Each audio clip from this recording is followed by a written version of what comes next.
Alright, so, now, we will go where no channel has gone let's be honest, a lot of channels have gone this way. Yeah. We're doing Star Trek Heroes and Villains. And, what? So what this is 2 heroes and 2 villains from each show from the original series through Enterprise. Okay. So in no particular upload order. There was a particular upload order when I made it. It seems to have been scrambled. Gotcha. All right. So let's go through here. We have Archer from Enterprise. Mm-hmm. We have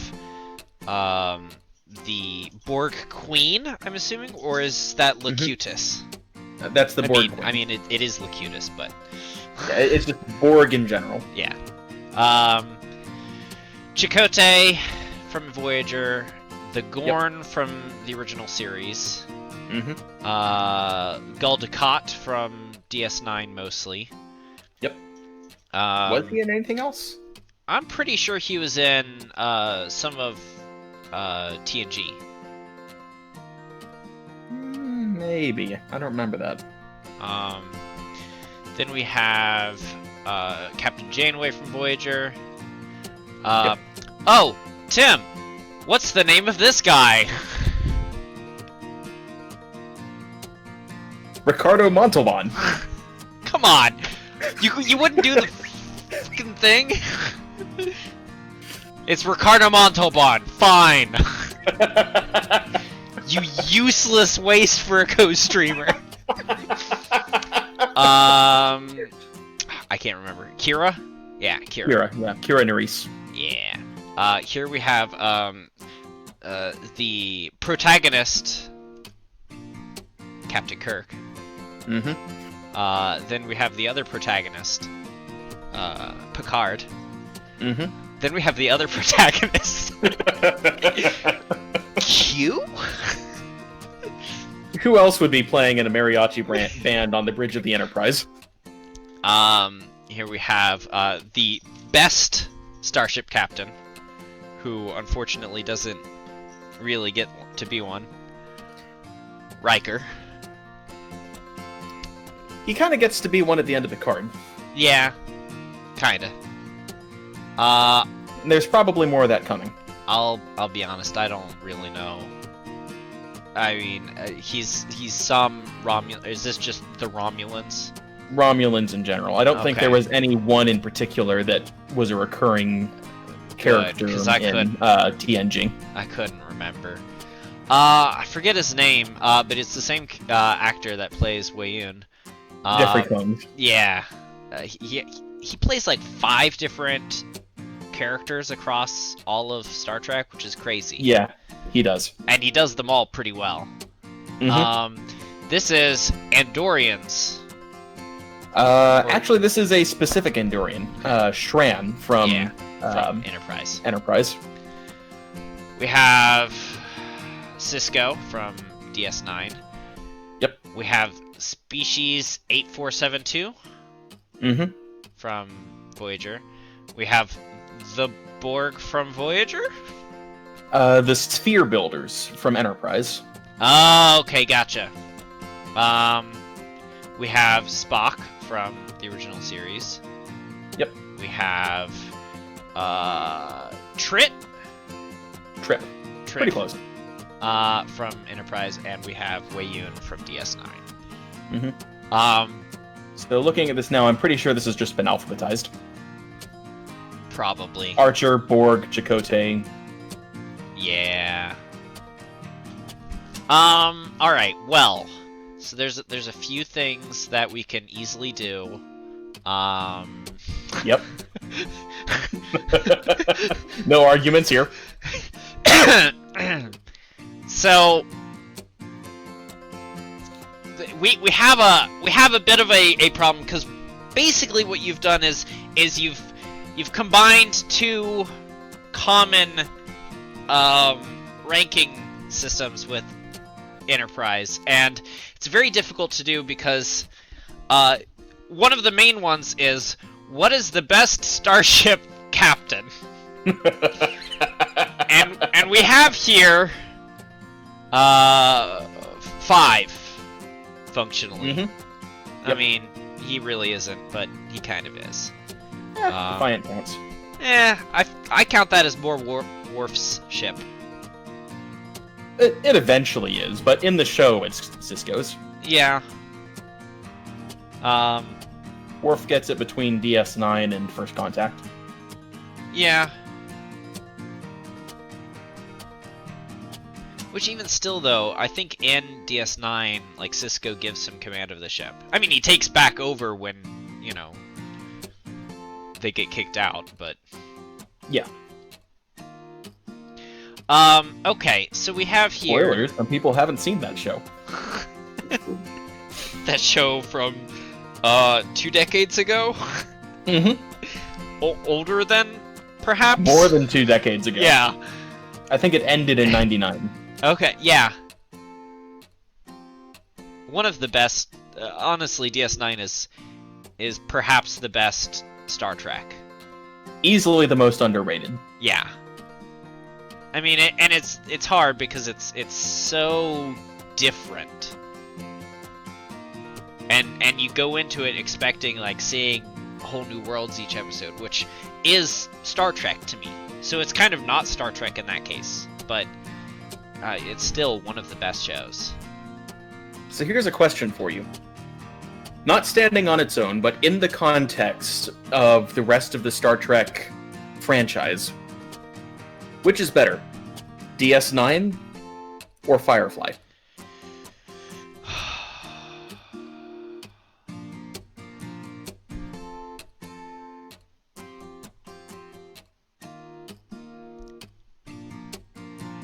That's tough.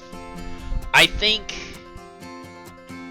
So, you're saying in the context of being a...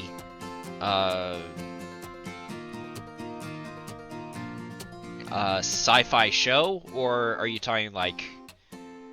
Like DS9 with TNG and the original series and everything else backing it up as world building? Backing it up as world building?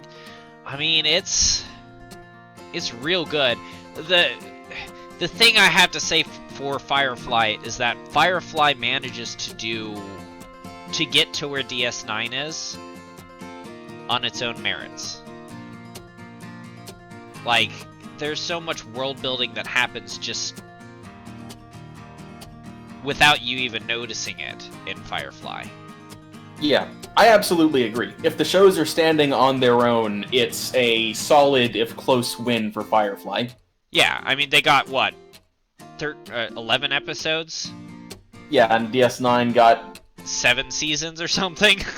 of 20 episodes each. So. Yeah. Yeah, I'm not saying which one did more with less. I'm saying as taken as a whole.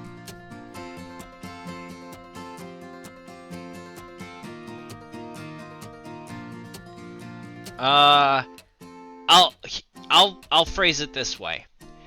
If someone has already seen all of the other shows and it's a choice between Firefly or DS9, I'll tell them to watch DS9.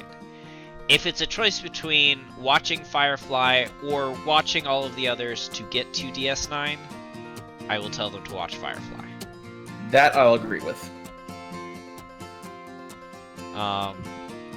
Alright, so, we need to get to it.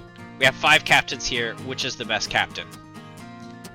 And I'm pretty sure that's Picard. Yeah.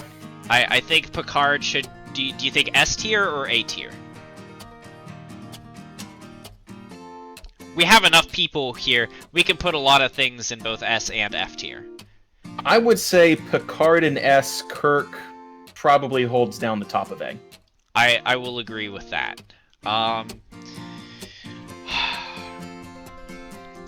As a show, Enterprise is pretty good. As a captain, Archer never seemed to me to grow terribly in character. There's some initial character building where he stops mistrusting aliens as much and grows to be more open-minded about things, and he becomes more trusting of, you know, his first mate and stuff. But he never, like, he doesn't seem to grow that much as a character. Through the end of Season 2, you're right. Starting, I think, either at the beginning of Season 3 or somewhere in the middle, he really starts to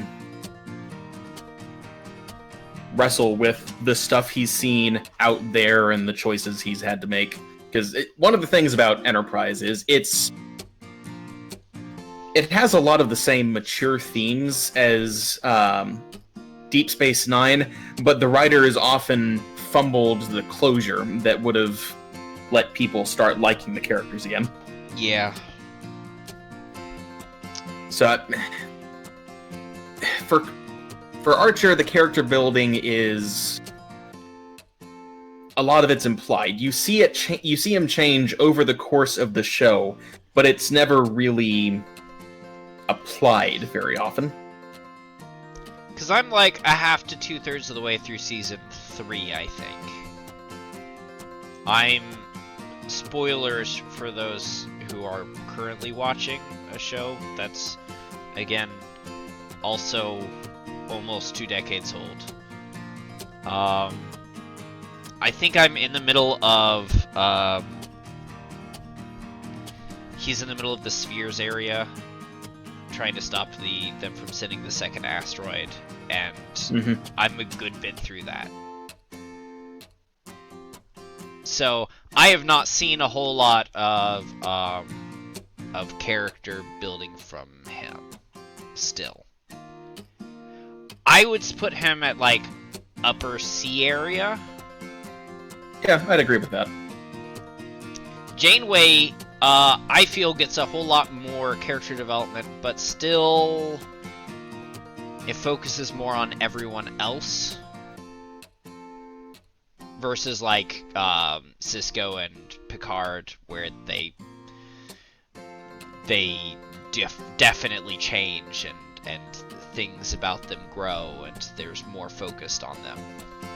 Yeah, Cisco and Picard are the main characters of their show, and then the other supporting characters just steal the spotlight because they get that good. Yeah.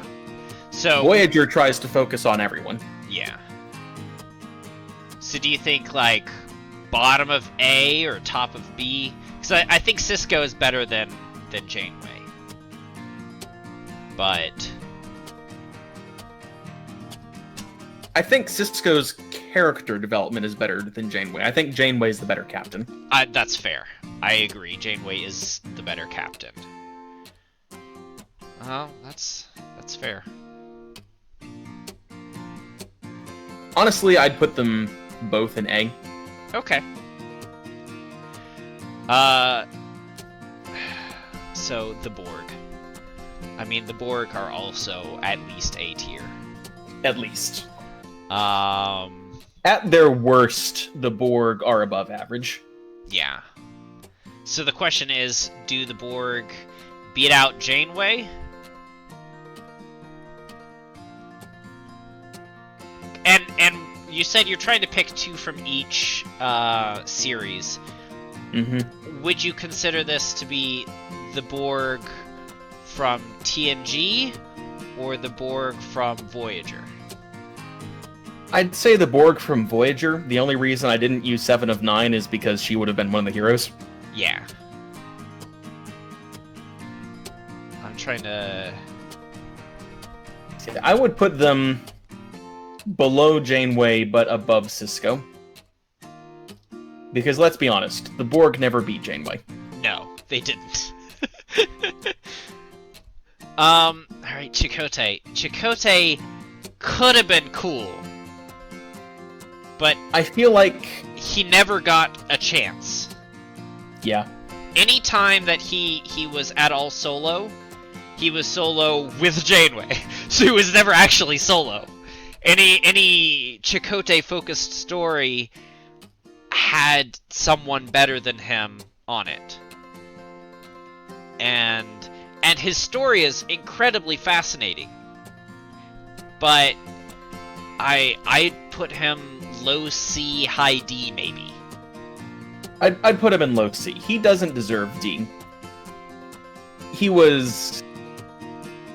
had a lot of potential, and he was certainly acted well. But yeah, just the writers never gave him the opportunity to shine. The writers have since come out and said, we wish we could have done better. Mm-hmm. We know we did a bad job with Chakotay, and we wish we could have done better. So, honestly, imagine what Chakotay could have done in a crossover episode with Wesley Crusher.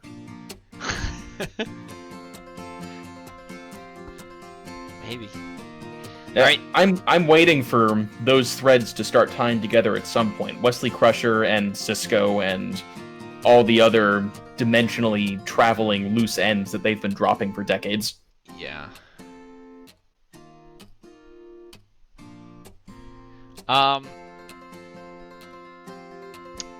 The Gorn. Did the Gorn show up beyond one episode? The Gorn showed up in one episode of Enterprise. Yeah. Oh, I think it was like the second to last one. Gotcha. But they only showed up in one episode of the original series. One episode of the original series, and then references in several of the others. But one episode with the cheesiest fight that perhaps has ever been filmed. I think perhaps our llama fight might have been less cheesy than the Gorn fight. I'm pretty sure you're right. I'd say he holds down the top of D, because it is very entertainingly bad, but it's still bad. It's terrible. And we love it. Yeah. Alright, so here's a question for you. Mm-hmm. Does Q beat Picard?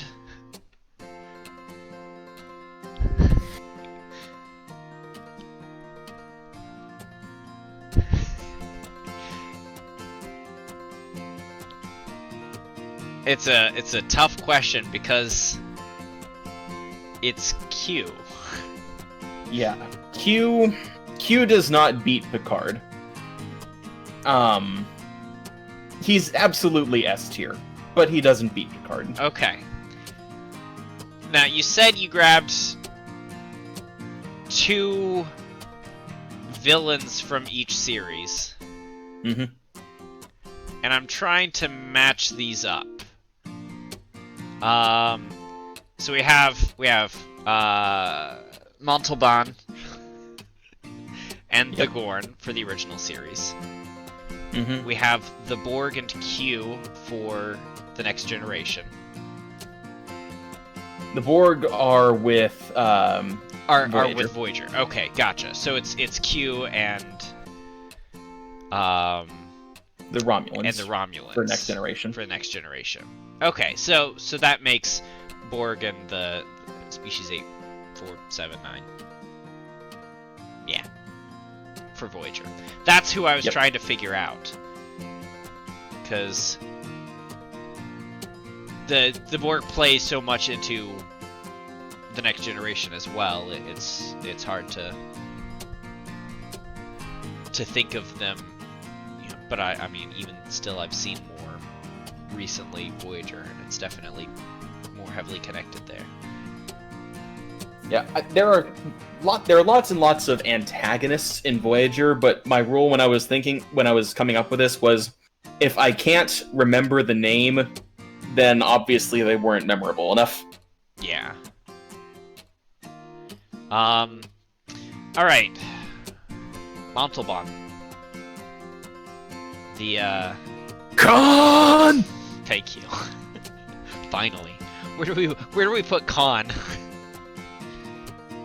I mean, he's genetically engineered to be smarter than you. Khan was one of the best things to happen, both with the original series TV show and with the movies. I agree with that. So, I'd say he gets S tier. The question is above or below Q. At below. This is Q. Q is mostly comic relief. Yeah. And? Q is mostly comic relief, but he also has very interesting storylines. Like, I guess a lot of that happens in Voyager, where you see Q becoming human for a time, and they enter the Q-verse. Yeah, the Continuum, and then the Civil War. They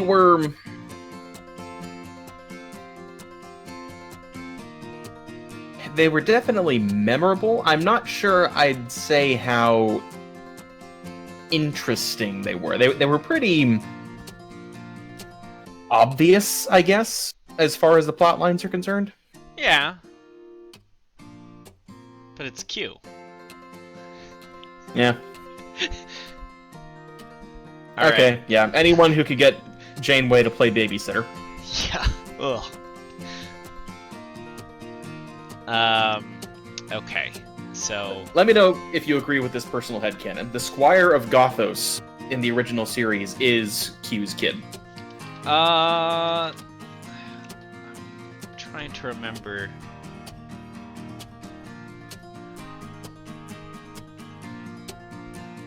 I don't remember the Squire of Gothos. Google him real quick. His face will bring it right back to you. I saw it, and it doesn't. Okay, so he's like a 17th, 18th century self-styled admiral who brings Kirk's crew down to his planet basically because he wants them as new playthings. Gosh. And then at the end of the episode, after Kirk has broken his toys and he's about to kill Kirk, his parents appear in the sky and basically put him in timeout. Gotcha. Yep, possibly. I tend to think of the one with, what's the one where they meet a god? Who mourns for Adonis? Yeah. It was one of the Greek gods. Apollo. Yeah. Like, hey, this is Apollo. The Apollo. That's the one I think of when I think of playing God with the original series on a planet. There were a lot of playing God episodes in the original series. Yeah. Remember that one with the witches? No. It's been a while since I've seen the original series. It's hard to watch once you're watching the better ones. I mean, it is. The original series is why good. It is, absolutely. And where the original series is good, the movies for the original series just put a bow on it. Yeah, well, every other one of them does. The even-numbered ones? 1 and 5, I'll agree. 1 is terrible. Yeah. 1 is a rite of passage. Yeah. 5 is not bad. It's stupid. Is that the but Search it's not for Spock? bad. Or no, No, the Voyage that's Home? That's What Does God Need with a Starship? Oh, I don't remember that one. Spock's hippie half-brother hijacks the Enterprise and takes them to the center of the galaxy to meet God. Okay. Like I said, it's not bad, but it's stupid. So 2 is Khan, 3 is The Search for Spock. Which isn't bad. It's got Christopher Lloyd as the main villain. It's not bad. Okay. It's not as good as 2. No. It suffers in comparison to 2. 4 is The Voyage Home. Yes, and I think 4 has the whales. I think 4 has the best soundtrack out of all the TOS movies. Okay.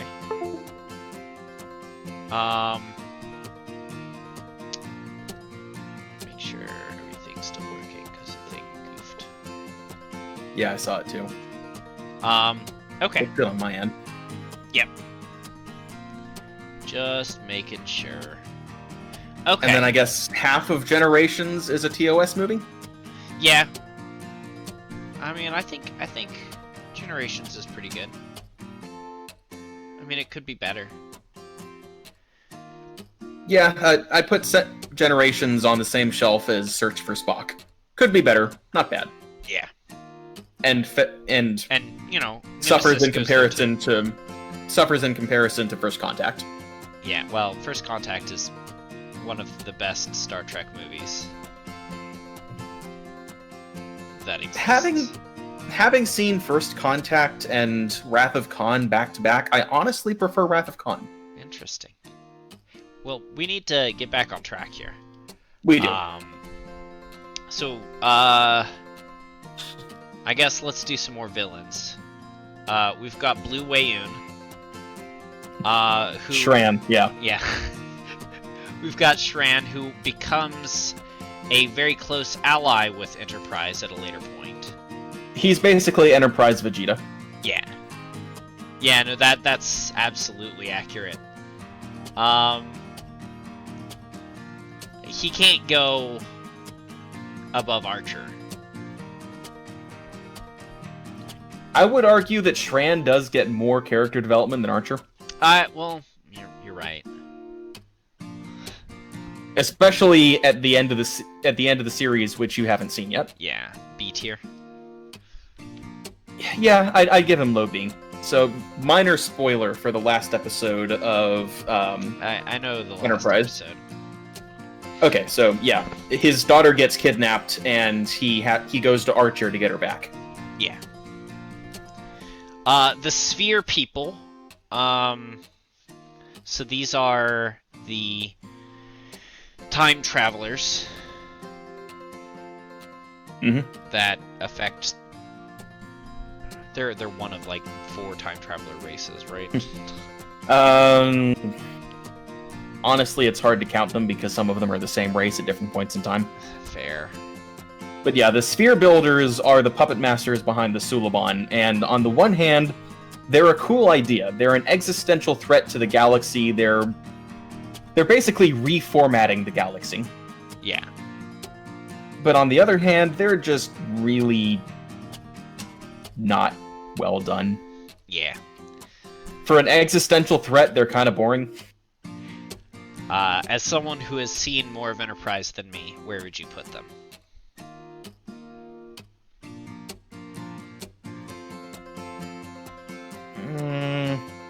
C? D? Low C or high D.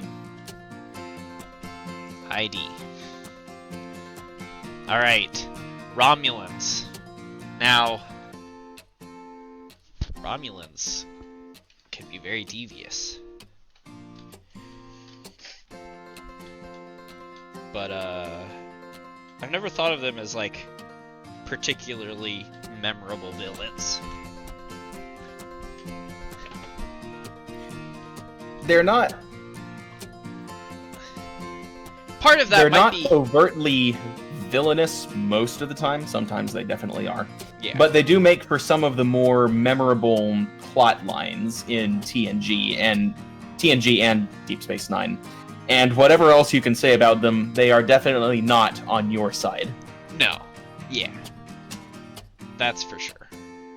But I feel like it might be because they never have... There's not, like, a Romulan. Whereas, like, you know, when it comes to the Dominion, you have Wayun or the Lady Changeling to focus on. Mm-hmm. Or when it comes to the Borg, you've got the Queen.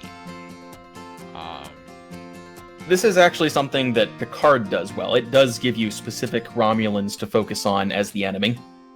Okay. Well, where would you put the Romulans? B tier? Yeah, I'd say solid B. Okay.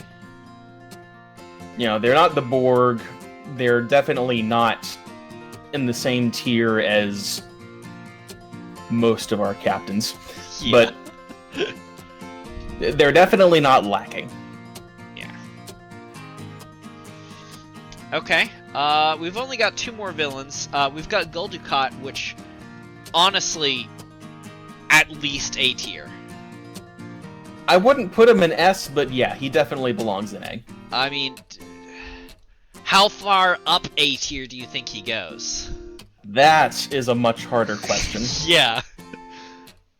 I mean, as a character, he gets far more developed. I think is far more interesting than Cisco.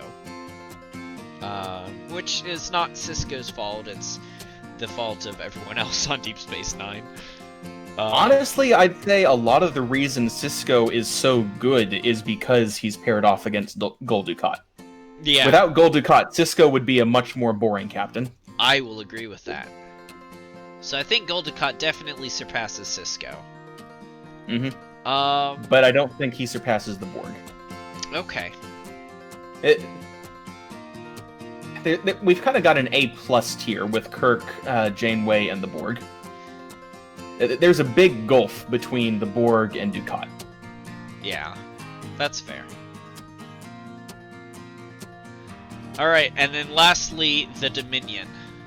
Now, Weyoun also has a lot of character, but it doesn't come anywhere near to Gul Dukat. Yeah, Weyoun's major villainy doesn't come from the fact that he's actually evil, it comes from the fact that he's middle management. Yeah, it's because he believes. Yeah. He believes what he's doing is right, and that makes everything okay. And that, no matter who or what you are, is terrifying.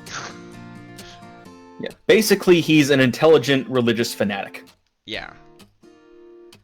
So, I'd put him in high B. High B? Okay. Sorry, Blue Weyoun, you just got beaten by Pink Weyoun. Sorry, Jeffrey Combs, you just got beaten by Jeffrey Combs. Alright, and then we've got the last 3, one of which shouldn't be difficult. Yeah. Does he surpass Kirk?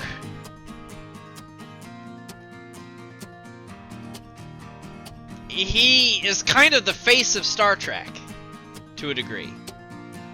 Honestly, I think he does. He certainly gets a lot more character development than Kirk.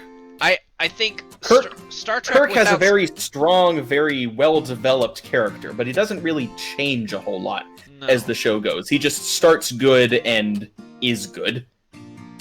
Spock gets a lot of character development. Star Trek without Leonard Nimoy is a failure. Yes. It wouldn't have gotten off the ground.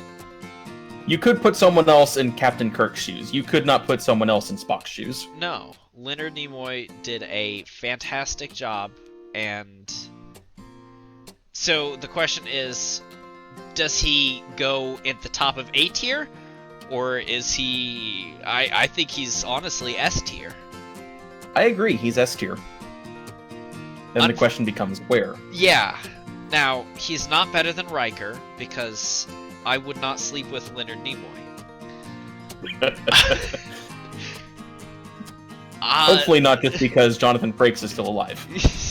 Correct. But the rest of these 3 are very, very strong contenders for their position.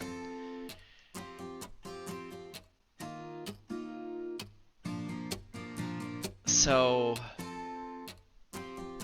I think he actually goes above Picard. Really? You know what? I'm gonna say yes, from the point of view of not just Spock, but also Spock throughout the universes. Yeah. Because, like, Spock is an amazing character, but then there's Mirror Universe Spock, and then there's, there's Spock in his later years where he becomes a ambassador, and, I think you're right. And at an interpersonal level, all the things that Spock personally teaches Picard in Next Generation. Uh-huh. I think you're right. That's weird to me. But, yeah. It's not something I would have called at the beginning of this, but no. Yeah, I think... I think this is right. Just to qualify why I put species 8472 down here, because that, I did that at the very beginning and we didn't even touch on it. They're in Voyager for 4 episodes? Yeah, basically. They're wasted potential. They're a terrifying potential that is sealed almost immediately. They're something the Borg are scared of, and Yeah. apparently they actually get a lot more treatment, but both 8472 and the Sphere Builders get a lot more treatment in Star Trek Online. Interesting. Oh, yeah, the game, yes. I have heard about that. But that's, Yeah. I haven't played enough of it to really see either one. Yeah. Alright. The leftovers.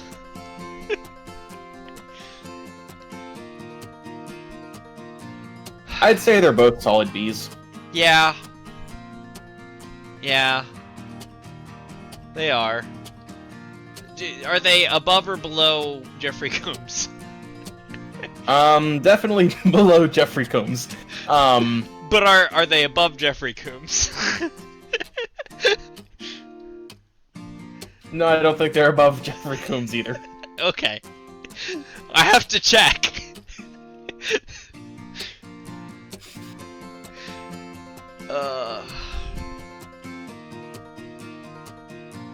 Yeah, I mean, I'm good with this. Do you think anything needs moved? I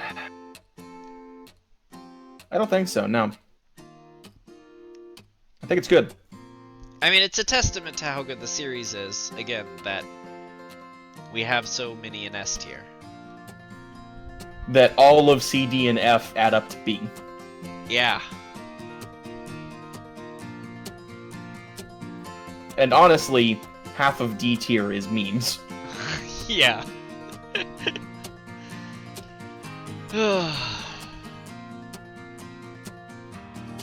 It's a good series.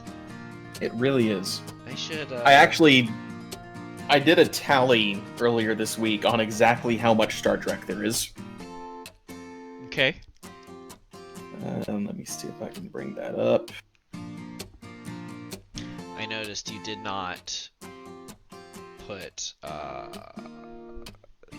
the animated series. No, I did not. I didn't feel like making more F tier.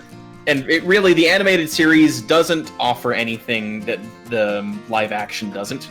No, it doesn't. So, there are currently 34 seasons and 13 movies of Star Trek, with at least another 3 seasons on the way and 1 movie stuck in limbo.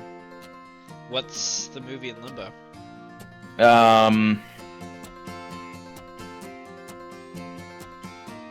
Just forgot the guy's name.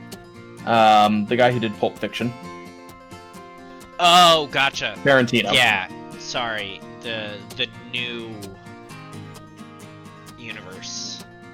Yeah, the next Abrams-verse movie. Yeah. I forgot that universe existed. Why didn't you put that in here?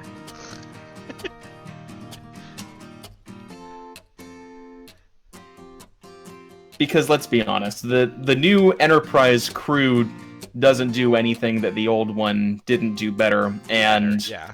I didn't want to have to put Benedict Cumberbatch in F tier.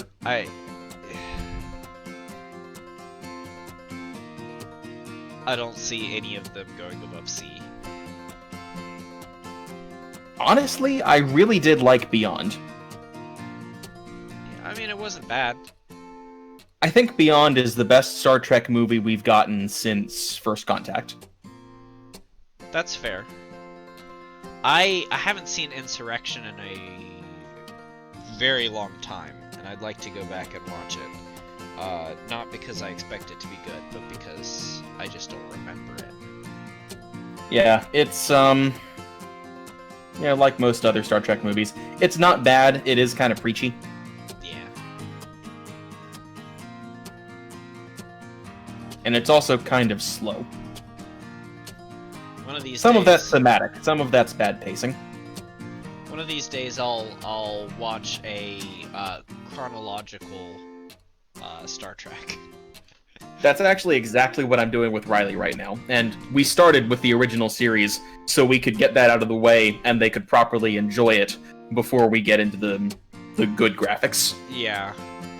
But I mean, like switching between DS9 and TNG. Yeah. And then DS9 and Voyager. Yeah. And not watching Nemesis until after you finish Voyager.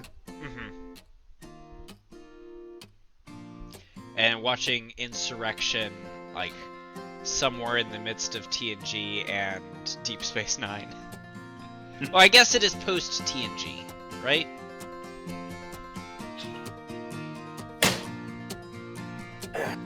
Sorry, I had to kill a bug. Yes, Insurrection is post-TNG. All of the TNG movies are. Yeah. Because the Enterprise D gets blown up at the end of Generations. Yeah. So TNG ends, then it's Generations, followed by... First Contact wouldn't be next. Yeah, First Contact happens at least during, if not after DS9. Because the Sovereign class, the Enterprise E, was built to fight the Dominion. Yeah. It's just weird because First Contact came first. So chronologically our time it goes Generations, First Contact, Insurrection, Nemesis. When actually it goes Generations, Insurrection, First Contact, Nemesis. Does that sound right? Actually, I have to look this up now. Because I know Insurrection happens technically directly follow... I think First Contact might have been contemporaneous with the Dominion showing up. Because First Contact is 96, and DS9 ended in 99.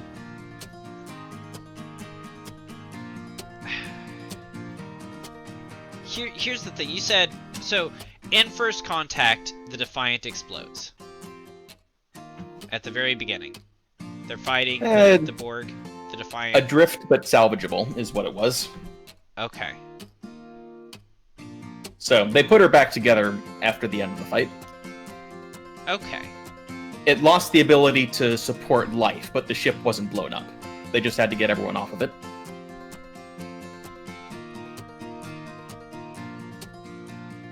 Actually, now that I'm thinking about it, don't they reference Wolf 359 in Deep Space Nine? The very first episode, yes. Okay. But that's Wolf 359, not Sector 001. That's what I'm...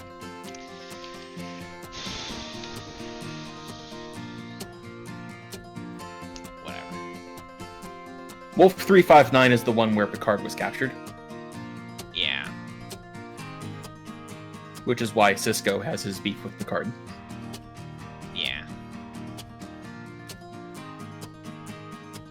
That's never explored again. Pretty much, yeah. I honestly wonder if that's something that's going to happen in a future season of Picard. Sisko comes back and picks a fight with Picard. Not to actually hurt him, but just because Picard's there and he's still got beef. Yeah. I have heard that Patrick Stewart does not want to have more Picard. I heard that he does, and there's almost certainly a season 2 in production. I mean, there is the season 2 in production, but I've heard that he's kind of ticked off with how the writing ended things. So, but I don't know. Nobody actually knows anything. So, anyways, that was us talking about Star Trek far longer than we should have. And this is the official Star Trek Heroes and Villains tier list, which I honestly feel like most people wouldn't argue with.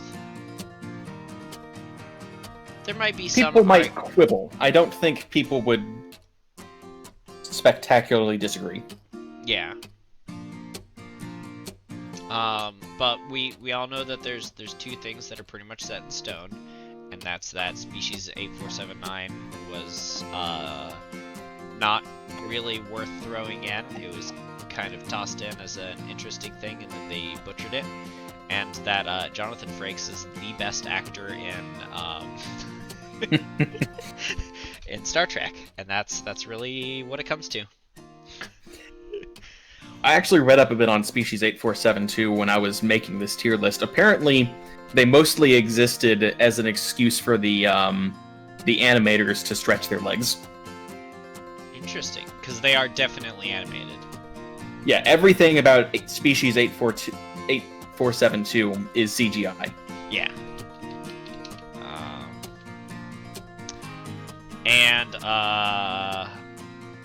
For all 2 episodes that they actually appear in their real form.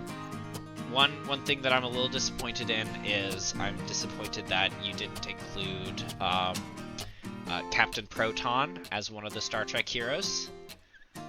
I think Captain Proton could have made a better showing than Chakotay did. I agree, but we had to have someone at the bottom of the list.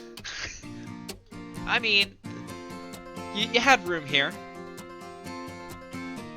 Captain Proton, yeah, there's a person in C.